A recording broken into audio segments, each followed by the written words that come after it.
ये video series competitive exams के लिए जहाँ भी साइंस पूछी जाती है। इसका फॉर्मेट है Q&A, क्वेश्चन और आंसर। एक ही क्वेश्चन के अंदर बहुत सारे आंसर हम जानेंगे और ये आने वाले junior assistant teacher, UPTET, CTET और जितने भी कॉम्पिटिटिव एग्ज़ाम्स हैं उनके लिए बहुत यूज़फुल है। इसमें प्रीवियस ईयर के क्वेश्चंस भी इन्वॉल्व हैं, सो स्टे ट्यून्ड। तो पहला क्वेश्चन है, what is the nature of light. This is very easy, right. Light has dual nature. Light के दो नेचर होते हैं, पहले भी पढ़ा होगा, पार्टिकल नेचर और वेव नेचर। ये आंसर है। अब इसको एक्सप्लेन करते हैं।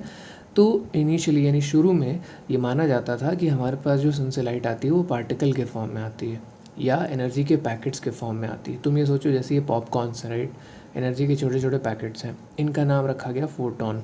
ये इनिशियली शुरू में माना जाता था। इसको सपोर्ट करते थे न्यूटन और आइंस्टाइन।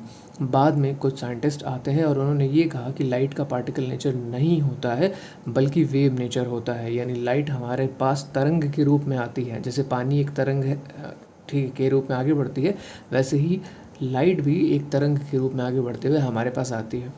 ठीक है, इसको सपोर्ट करने वाले हाइगेंस थे। दोनों में कॉन्फ्लिक्ट हुआ। बाद में डी ब्रॉगली ने कहा कि लाइट का दोनों ही नेचर होता है, यानी light has dual nature. Okay, किसने बताया था? डी ब्रॉगली ने। अब हम बात करें अगर स्पीड ऑफ लाइट की, तो दिस इज़ वेरी सिंपल, सबको याद होता है 3 × 10⁸ मीटर पर सेकेंड। यहाँ पे एक बड़ा इंपॉर्टेंट स्ट्रक्चर बनाया मैंने। इसमें बहुत सारे सवालों के जवाब हैं जो बार बार कॉम्पिटिटिव एग्जाम्स में पूछे गए हैं। पहले यहाँ देखो, ये जो रेंज है ये पूरा इलेक्ट्रोमैग्नेटिक वेव का रेंज है, राइट। अब इलेक्ट्रोमैग्नेटिक वेव किसको कहते हैं? यहाँ देखो, ऐसी वेव्स जिसको चलने के लिए किसी भी मीडियम की ज़रूरत नहीं है, किसी रास्ते की ज़रूरत नहीं है, उसे हम कहते हैं इलेक्ट्रोमैग्नेटिक वेव। जैसे सन से लाइट आती है, वो इलेक्ट्रोमैग्नेटिक वेव है, उसको चलने के लिए किसी रास्ते की ज़रूरत नहीं है, वैसे ही। तो ये रहा पूरा इलेक्ट्रोमैग्नेटिक वेव। अब इलेक्ट्रोमैग्नेटिक वेव के कुछ पार्ट्स होते हैं, जैसे सबसे पहला पार्ट अगर हम देखें तो गामा रेज। अब गामा रेज जो होती हैं इनकी फ्रीक्वेंसी बहुत ज़्यादा है, आप समझिए इनकी एनर्जी बहुत ज़्यादा होती है, ठीक है, और वेवलेंथ बहुत कम होता है।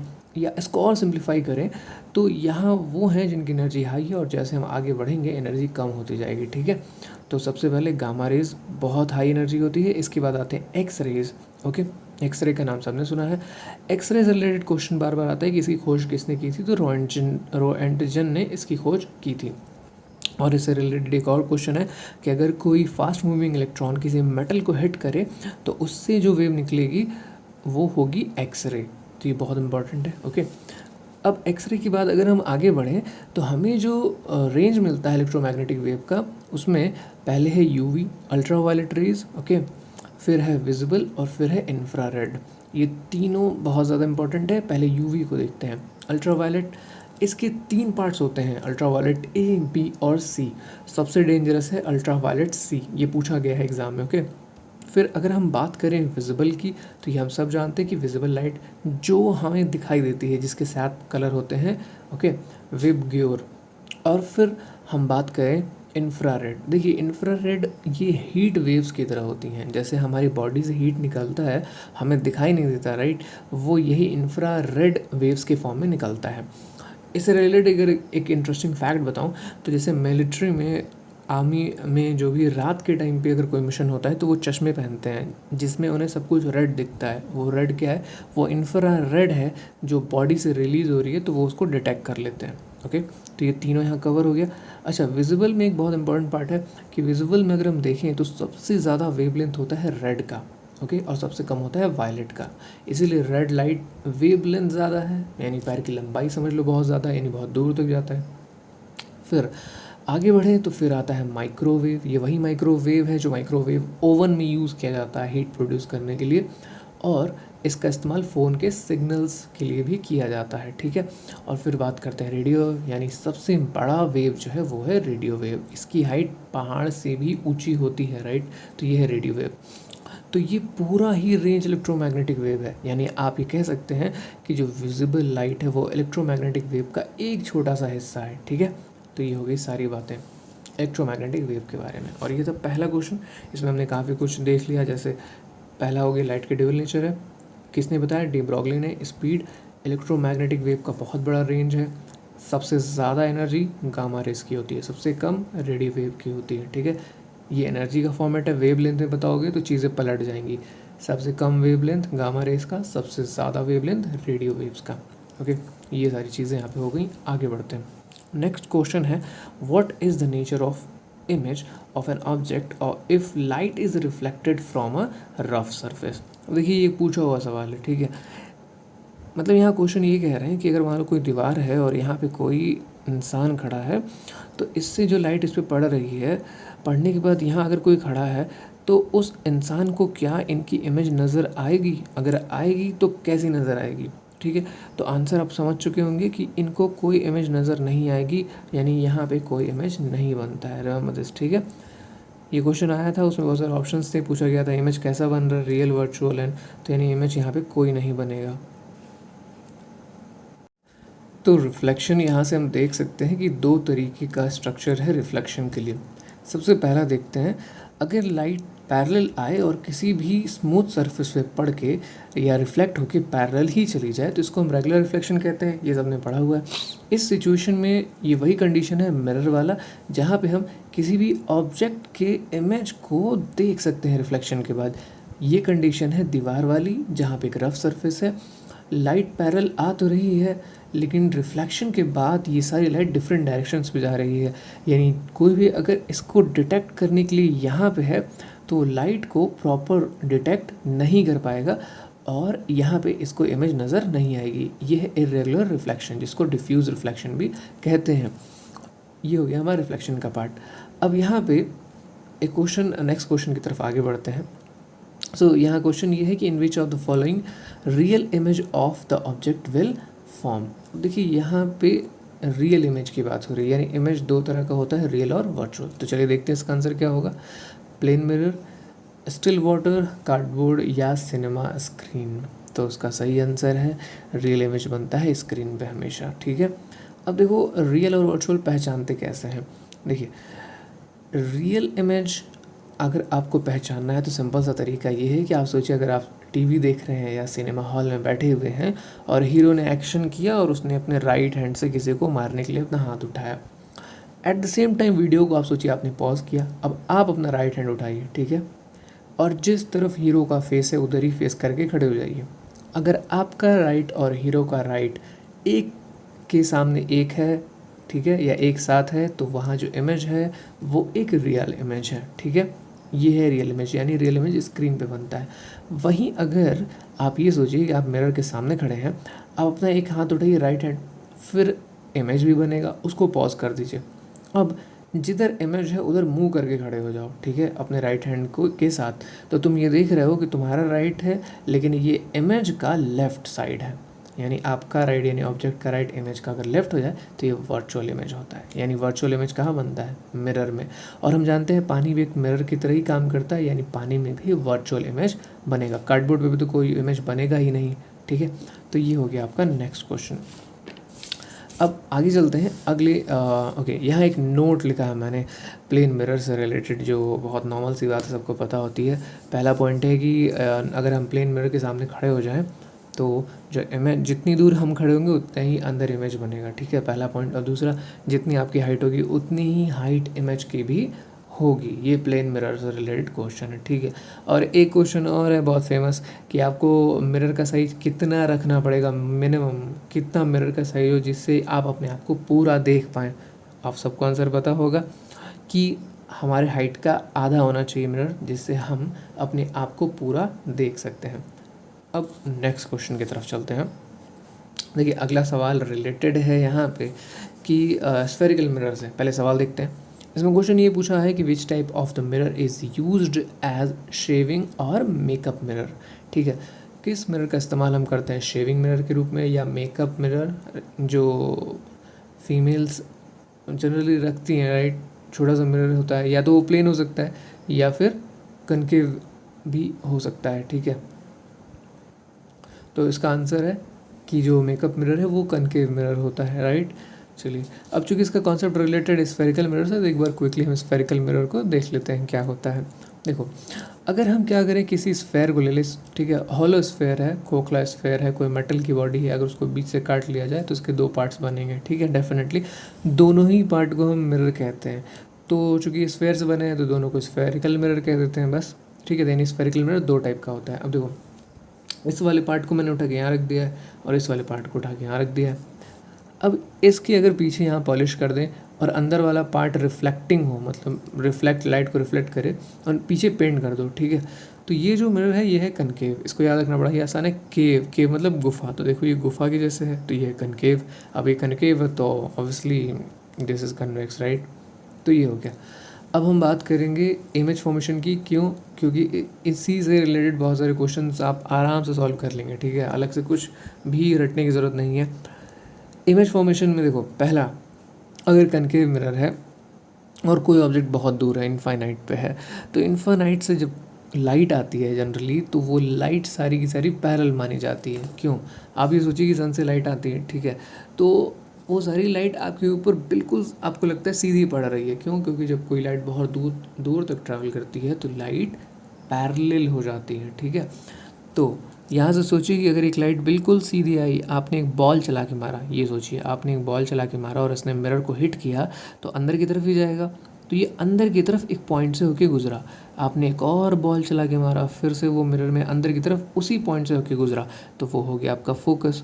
और जहाँ पर भी दोनों लाइट कट करती है वहाँ इमेज बनता है। तो चलिए, ये इमेज बन गया फोकस पे, ठीक है। अब ये इंपॉर्टेंट क्यों है? इसका रिवर्स सोचो, अगर यहाँ बल्ब रख दो, ठीक है, अगर यहीं पे इस ऑब्जेक्ट को उठा के रख दिया जाए, तो इससे जो लाइट निकलेगी वो मिरर से टकरा के कैसे चली जाएगी? पैरेलल। ये इसका रिवर्स है, ठीक है। ध्यान से एक बार और, अगर हम फोकस पे कोई ऑब्जेक्ट को रख दें जिससे लाइट एमिट हो रही है, तो उससे जो लाइट चलेगी वो रिफ्लेक्शन के बाद पैरेलल चली जाएगी। अब इसका इस्तेमाल कैसे करते हैं? देखिए, सोचिए कि जो कार होती है या बाइक्स होती है, उसमें जो हेडलाइट्स हैं, ठीक है, उसमें जो हेडलाइट्स हैं वो बिल्कुल कनकेव बनाए जाते हैं और बल्ब रखा होता है फोकस पे। क्यों? क्योंकि बल्ब से कुछ लाइट तो आगे जा ही रही है, वो लाइट जो पीछे आ रही है वो भी टकरा के क्या हो जाए? आगे की तरफ रिफ्लेक्ट हो जाए। तो यानी हेडलाइट्स में इसका इस्तेमाल करते हैं, कार हो चाहे बाइक हो, और टॉर्च में भी इस्तेमाल करते हैं इसका, ठीक है। और जनरली डॉक्टर अपने हेड मिरर में इस्तेमाल करते हैं। अब देखिए, डॉक्टर के सर के ऊपर एक ऐसा मिरर लगा होता है, ठीक है, वो कनकेव होता है। क्यों? अब देखो, ऑपरेशन थिएटर में लाइट बहुत कम होती है, ठीक है, तो होगा क्या कि जहाँ से भी लाइट इस मिरर के ऊपर आके पड़ेगी, जहाँ से भी लाइट, वो सारी की सारी लाइट क्या हो जाएगी? एक पॉइंट पे जाके फोकस हो जाएगी, तो जिससे डॉक्टर को ऑपरेशन करने में आसानी होगी। और डिश एंटीना भी कनकेव होता है। अब आप समझ सकते हैं कि अगर ये डिश एंटीना है तो जो भी सिग्नल्स आ रहे हैं वो सारे के सारे एक ही पॉइंट पर आके इकट्ठा हो जाएंगे आपके रिसीवर पे, और फिर आपका आसानी से सिग्नल आपको मिलेगा, फिर बढ़िया टीवी देखिए। अब देखते हैं नेक्स्ट इमेज फॉर्मेशन। देखिए, हालांकि इसके कनकेव मिरर के और भी बहुत सारे इमेज फॉर्मेशंस हैं जो क्लास 10th में मेंशन है, तो you can read from that, right. Question वहाँ से भी बन सकते हैं, लेकिन ये दोनों सबसे ज़्यादा इंपॉर्टेंट है। अब इस सिचुएशन में आप सोचिए कि अगर ऑब्जेक्ट फोकस और पोल के बीच में आ जाए, ये आप हैं, ठीक है, अगर कोई यहाँ पे आ जाए तो उसका इमेज कहाँ बनेगा? तो सिंपली इमेज फॉर्मेशन के रूल के हिसाब से देखें तो लाइट पैरेलल अगर टकराए तो फोकस से जाती है, और जो लाइट सी से पास होती है, सी के डायरेक्शन से, वो बिल्कुल सीधी चली जाती है। अब चूंकि यहाँ से जो लाइट टकराएगी मिरर पे, भाई वो मिरर को तोड़ के अंदर तो जाएगी नहीं, तो टकराने के बाद बिल्कुल पीछे की तरफ अगर हम इसको ड्रॉ करें तो ये सी से होकर से पीछे पास कर जाएगी, ठीक है। तो एक लाइट फोकस से चली गई और एक लाइट सी से होकर चली गई। अब रियल में तो ये दोनों कभी मिल नहीं पाएंगी, ठीक है, यानी रियल इमेज कभी नहीं बनेगा। लेकिन अगर हम इन्हें पीछे की तरफ ड्रॉ करें तो ये एक पॉइंट पे मिलते हुए लग रहे हैं, तो यानी कि इस ऑब्जेक्ट का इमेज मिरर के अंदर यहाँ बनेगा, ओके, और ऑब्जेक्ट से काफ़ी बड़ा बनेगा। तो ये है इस केस का रिजल्ट कि अगर कोई ऑब्जेक्ट फोकस और पोल के बीच में रखा जाए तो उसका इमेज मिरर के अंदर ऑब्जेक्ट से बड़ा बनता है, ठीक है, और सीधा बनेगा। सबसे इम्पोर्टेंट बात है, सीधा बनेगा। इसके बाकी सारे केसेस में इमेज उल्टा बनता है, ठीक है। यहाँ पे सीधा बनता है, ये एक लौता केस है। अब इसका इस्तेमाल डेली लाइफ में कैसे करते हैं? देखिए, मेकअप मिरर जो होता है उसमें यही सिचुएशन का इस्तेमाल किया जाता है। अगर कोई मिरर आपके पास बहुत पतला है तो उसका फोकस काफ़ी दूर चला जाएगा, यानी आप फोकस के अंदर अपने आप को पाएंगे, जिससे आपका इमेज मिरर के अंदर काफ़ी बड़ा नज़र आएगा, ठीक है। तो मेकअप मिरर हो गया, या शेविंग मिरर के तौर पे भी आपको चेयर लगा के बस यहीं बैठ जाना है, आराम से आपका चेहरा बड़ा सा दिखेगा, आप खुद बड़ा सा दिखेंगे। अब देखिए, डेंटिस्ट क्या करते हैं, कैसे इस्तेमाल करते हैं इसका। तो जनरली अब आप ये सोचिए कि अगर एक डेंटिस्ट ने इस मिरर को किसी स्टिक के सहारे, मान लो यहाँ स्टिक लगा है, आपके मुंह के अंदर डाला, तो आपका अगर कोई दांत है जो यहाँ इस पार्ट में पड़ जाए, इस पार्ट में मिरर क्या है, तो उसका इमेज इस मिरर में काफ़ी बड़ा नज़र आएगा, जिसको डेंटिस्ट आसानी से देख पाएंगे। यानी डेंटिस्ट भी क्या करते हैं, इस कनकेव मिरर का इस्तेमाल करते हैं। तो ये हो गया कनकेव मिरर का यूज़, ज़रूर याद रखें दोनों ही सिचुएशन, ठीक है। विद रीज़न सारी चीज़ें हो गई हैं, you can revise and remember और यू कैन राइट ऑल्सो। अब हम बात करते हैं कन्वेक्स के बारे में। देखिए कन्वेक्स का इमेज फॉर्मेशन समझते हैं, जिससे कि यूजेस याद करना बड़ा आसान हो जाएगा। देखिए कन्वेक्स में क्या होता है, सेम वही सिचुएशन, और ऑब्जेक्ट बहुत दूर इन्फाइनाइट पे है, तो भाई लाइट तो पैरेलल आएगी। अब आप सोचिए कि लाइट पैरेलल आ रही है, यानी आपने बॉल चला के मारा। अब इसका आप देखिए कर्व पार्ट, बॉल चला के मारेंगे तो डेफिनेटली ये दूर की तरफ चला जाएगा, ठीक है, यानी लाइट टकरा के दूर अवे रिफ्लेक्ट हो गई। ऐसे ही सारी लाइट्स आएंगी पैरेलल और टकरा के दूर चली जाएंगी। अब रियल में तो कहीं ये मिलने से रही, यानी रियल इमेज नहीं बनेगा, लेकिन अगर हम इसको पीछे की तरफ ड्रॉ करें तो ऐसा लगेगा कि ये सारी लाइट्स फोकस से ही निकल के जा रही हैं, यानी इसका जो इमेज है वो लगेगा फोकस पे बन रहा है, ठीक है। तो ये हो गया आपका पहला केस कि अगर कोई कन्वेक्स मिरर है, कोई ऑब्जेक्ट बहुत दूर है, तो उसका जो इमेज बनेगा वो फोकस पे बनेगा, ठीक है, लेकिन रियल नहीं बनेगा, वर्चुअल बनेगा और बहुत छोटा।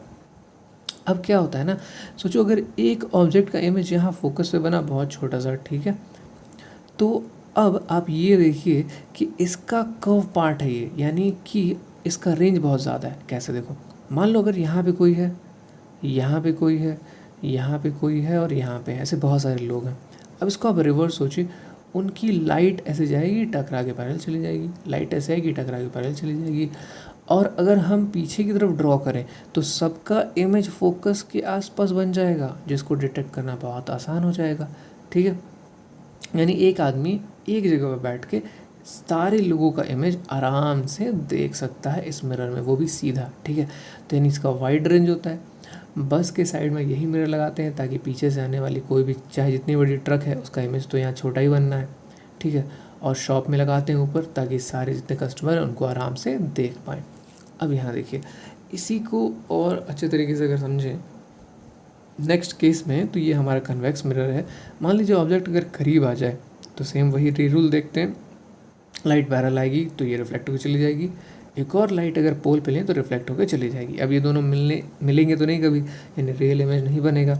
लेकिन अगर हम इन्हें पीछे की तरफ प्रोड्यूस करें, इसको पीछे बढ़ाते हैं और इसको पीछे बढ़ाते हैं, तो एक पॉइंट पे लग रहा है कट कर रहे हैं, तो यहाँ इमेज बनेगा, ठीक है। तो ये हो गया आपका वर्चुअल इमेज मिरर के अंदर, फोकस और पोल के बीच में, ठीक है। तो ये एक्चुअल में जो इमेज बनते हैं वो फोकस और पोल के बीच में ही ज़्यादातर बनते हैं। जितने भी बच्चे यहाँ बैठे होंगे या जो भी बैठा होगा, बस में बैठा हुआ ड्राइवर एक जगह से इन सारे बच्चों को इस मिरर में देख सकता है, ठीक है। तो ये हो गया इमेज फॉर्मेशन के बारे में। मैग्नीफिकेशन है, देखिए मैग्नीफिकेशन सिंपली अगर इसको डिफाइन करें क्या होता है, तो इसको हम कह सकते हैं height of image with respect to height of object, यानी इमेज की हाइट कितनी बड़ी बन रही है या छोटी बन रही है, वही होता है मैग्नीफिकेशन, ठीक है। कनकेव मिरर में यहाँ देखो इमेज छोटा बना है, बहुत छोटा बना है, ठीक है। एक सिचुएशन आता है जब सी पे रखते हैं ऑब्जेक्ट को, तो सी पे ही बनता है, यानी जो रेशो लेंगे तो 1 आएगा, यहाँ पे 1 से कम आएगा, यहाँ 1 आएगा, और यहाँ देखिए हाइट ज़्यादा हो गई इमेज की, यानी ये 1 से ये चीज़ ज़्यादा हो गई, यानी अगर आप काटेंगे तो 1 से ज़्यादा आएगा। यानी मैग्नीफिकेशन लेस देन 1 हो सकता है, ठीक है, इक्वल टू 1 हो सकता है या ग्रेटर देन 1 हो सकता है। ये इंपॉर्टेंट है, याद रखना है, ठीक है, मैग्नीफिकेशन। और कनकेव को हम कन्वर्जिंग मिरर भी कहते हैं। कन्वर्ज करना मतलब होता है एक पॉइंट पे इकट्ठा कर देना। उसका सीधा सा एग्जांपल ये है कि जितनी भी लाइट्स आएंगी मिरर से रिफ्लेक्ट होकर एक पॉइंट पे इकट्ठी हो जाती हैं, इसलिए इसको हम कन्वर्जिंग मिरर भी कहते हैं। These are very important points. अब यहाँ देखिए, इसके मैग्नीफिकेशन की अगर हम बात करें तो हमेशा 1 से कम होता है। क्यों? मैग्नीफिकेशन होता है height of image with respect to height of object, ठीक है। अब ज़रा यहाँ देखो, पहले सिचुएशन में इमेज कितना छोटा बना है, ठीक है। ऑब्जेक्ट चाहे जितना ही बड़ा हो, मान लीजिए ऑब्जेक्ट आपका 10 सेंटीमीटर का है और ये बन गया आपका 1 सेंटीमीटर का, तो रेशो लेंगे तो 1/10, यानी बहुत कम है 1 से। यहाँ भी देख रहे हैं, अगर ऑब्जेक्ट 10 सेंटीमीटर का और ये 2 सेंटीमीटर का है, तो अगेन रेशो लेंगे तो 2/10, दैट इज़ 1/5, ठीक है, तो वो भी 1 से कम है। तो यानी इसका मैग्नीफिकेशन हमेशा 1 से कम होता है। और इसको कहते हैं डाइवर्जिंग लेंस। वो आप डायग्राम से देख के बता सकते हैं। डाइवर्ज करने का मतलब होता है दूर की तरफ फैलाना। तो जितनी भी लाइट्स आएंगी इस पर टकरा के दूर चली जा रही हैं, यानी ये एक डाइवर्जिंग लेंस है, ठीक है। तो ये हो गया लाइट का एक इम्पॉर्टेंट पार्ट हमने कवर किया है। इसमें जितनी भी बातें हैं बहुत ज़्यादा इम्पॉर्टेंट है। So listen it, remember it, और हो सके तो उसको लिख के नोट्स बना लें। Thank you.